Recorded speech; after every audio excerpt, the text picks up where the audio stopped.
البنات، كي دايرين؟ اخباركم؟ صحه لاباس؟ كلشي بخير؟ نتمنى ربي تكون اليوم كلكم صحه جيده.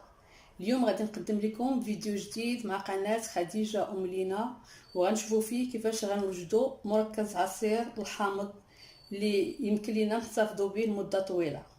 وبما ان هذا الوقت كيتواجد فيها بكثره، علاش ما نستغلوش ونستافدوا منه؟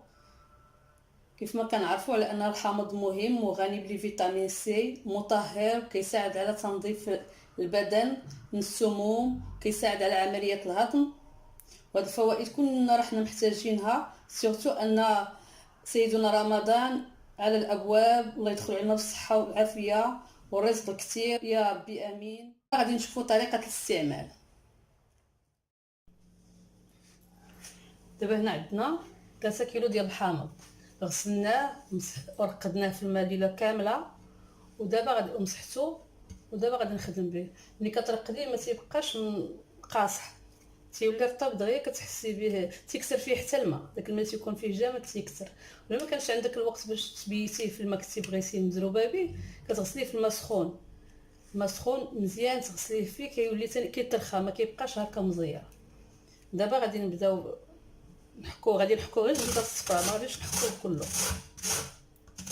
متبغوش فيه الجلده البيضاء كيولي مر.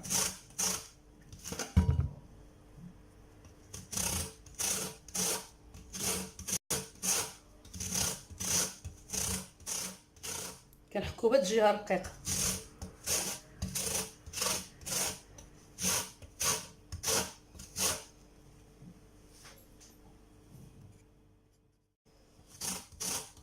دابا راه موجود، خاص بغيتو تشريو تاخذوه كبير احسن ما تاخذوش داك الصغير باش تسهل عليكم الخدمه. طلع منه واحد الريحه زوينه.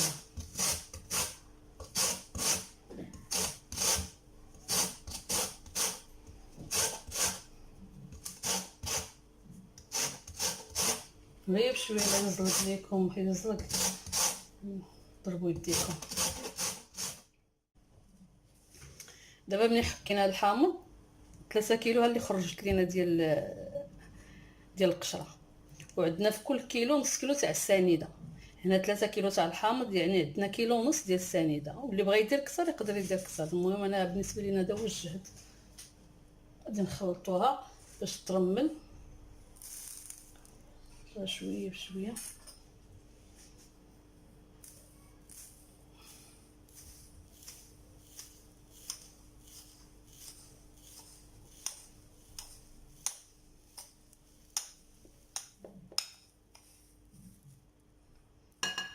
شويه بشويه.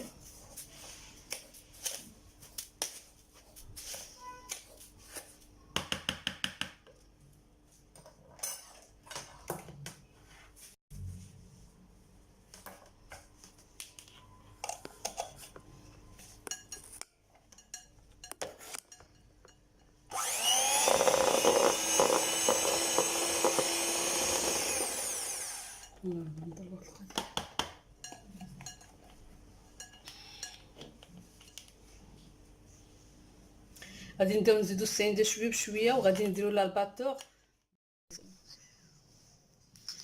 من بعد ما دوزنا داك القشره الحامض في الليمون، دوزتهم انا في الباتور باش يطلق. دوزناهم شويه بشويه باش كيطلق واحد الدهنيات. كنخليوه حتى يرتاح بما سالينا العصير تاع الحامض ونخلطوه.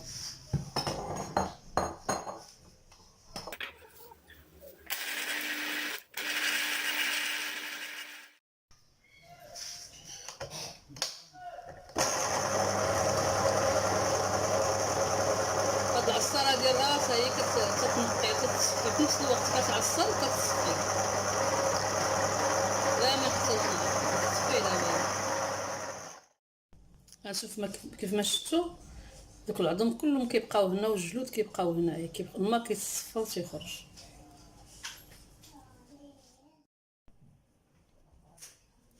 من بعد ما عصرنا الحامض ها هويا، وهذاك القشور درتهم في السنيده، دوزتهم بالباطور شويه بشويه حتى تعسلوا، خليتهم. دابا غادي نديرو هاد السكر هي نقيه عمرها ما استعملت، غادي نديرهم فيها لان ما خاصناش نديروه في بلاستيك، من الاحسن نديروهم في شي حاجه تاع الدجاج.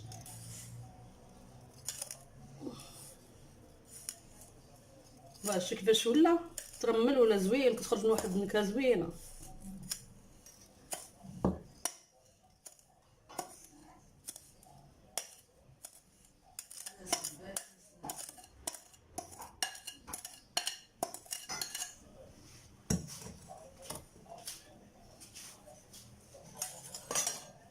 نزيدو عليه الحامض.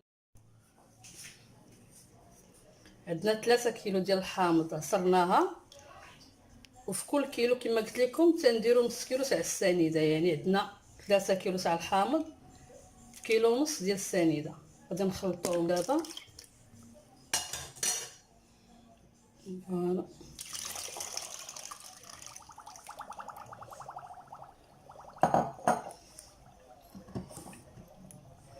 دابا كيدير هكذا، شوف كيشرب داك الحامض حيت هي لاسيد، كيشرب داك السكر.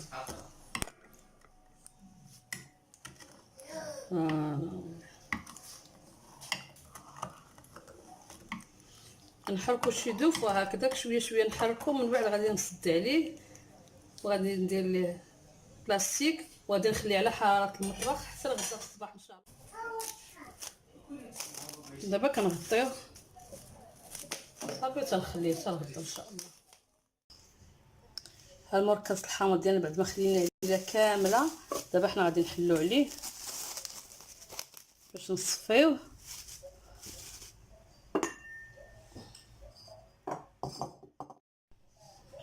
هانتوما شوف كي ولا.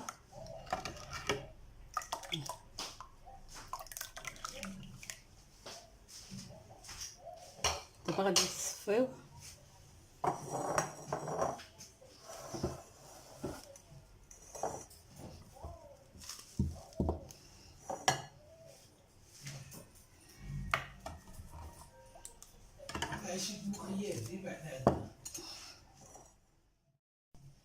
حنا غنصفيوه.